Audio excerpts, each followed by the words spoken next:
Hi Paul, this is the video to show you how to put the camera and all the bits and bobs together so you can use the Bolex Super16 what I tend to do is I put the camera body straight onto a tripod and lock it off, and then you're ready to add all the other bits to it. Okay,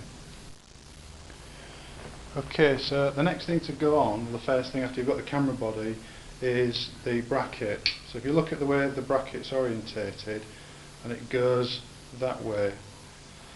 So this part is actually higher than the two extension bars. Just screw in the extensions like that. Doing this now because it's easier to put this on first before the lens goes on. Okay, like that. So that locates onto there and screws in. You can vary which way you have it. Just have a bit of a guesstimate centrally for the lens as you look at it, and then you can always sort of sort that out a bit later on. Okay, so ready for the lens.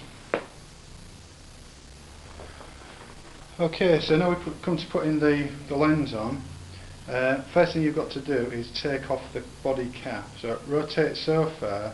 Now it's a bayonet fitting, and this has got a locking mechanism under there. So press that to go a bit further, and it should rotate. You can take out the cap.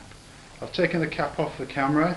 The next thing to do is locate the various points on the bayonet for the lens. So a little bit tricky. Locate it in and rotate the ring till you hear it click. Keep going until it's nice and snug. Don't over tighten that ring, otherwise it's a pain to get off later. Okay, so next thing to put on are the bellows. Now the way I tend to do it is I put this on first. This governs how far the bellows is actually out. Okay, so this is how I do it. Slots in the first hole at the back, into the front. If you lock the front off, that allows that to be moved out as you want it to be. Then at the bottom, on the two rails, slot it on to wherever you want it to go. And then there's a lock just at this side. So obviously adjust the bellows if you've got a wide angle lens or if you've got a telephoto lens. A good test is to look through the viewfinder and put your finger on all the different sides and bring it into frame and see how far off you are. Always go a little bit wider with the bellows than you need to. I mean, you might already know this anyway. Okay, so next thing to deal with is putting on the magazine. Preload the film into here, it's a lot easier. Now the way to do it is you've got to take this body cap off first. There's a catch at the back that you lift up. See that? Make sure you don't lose the damn thing. Take the cap off here.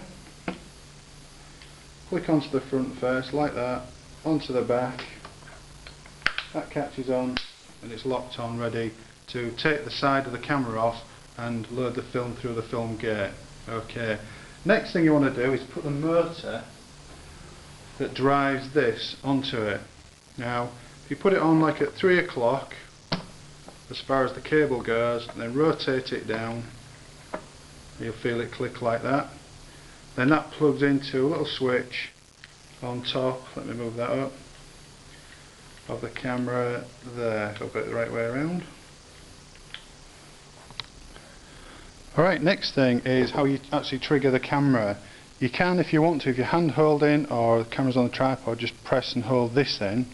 Or if you want to operate the zoom and focus at the same time, I tend to put this on, goes on there like that, and then plugs in to there like it's like a standard cable release if you like, obviously not electronic, although you can have one. Press that and that will run the camera, and you can also use the zoom at the same time. Right, now what we're looking at are these three plugs here. The first one is for this device, which is the Crystal Speed Sync, made by Tobin, one of the best makes of this type of device. It will sync at 24 or 25 frames a second. All you simply do is make sure the film speed is set on crystal, have this plugged in like that, screw it on. So you could, if you want to, sort of velcro it somewhere on the tripod.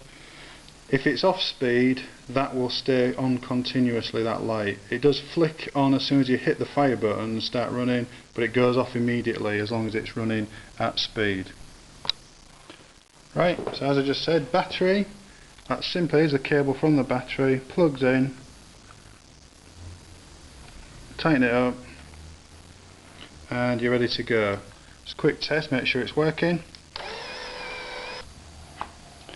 Right, so the other socket is actually for a remote release. Now, if there's more than one of you on the crew, that's sometimes a good idea so the cameraman can concentrate on what he's looking through the lens rather than faffing about pressing buttons. Now, I didn't advertise this with one, but I will send one that I made. Now, it's not fantastic, but it does work on occasion. But you can get these from bolex.co.uk anyway, the remote releases. Well worth looking at buying one. Right, I just thought it was worth mentioning that the 400-foot magazine, how to load it. Load it separate from this, either in the changing bag or in a dark room. So to rotate that, lid comes off. Now, when it comes to loading, again obviously in the dark, you load onto here, through and down this mechanism here, loop it round back up, lock it onto here. Wrap it round a couple of times, and make sure you unlock this, as I've occasionally forgotten, and drop that down onto it, so that when the film is coming out back up here, that stays nice and tight as it winds it onto the take-up spool there.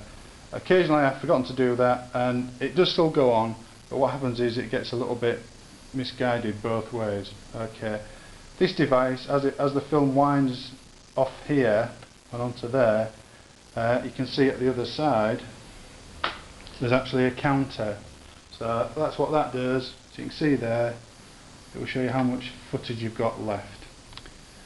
Just a couple of things about setting the aperture and using the automatic zoom.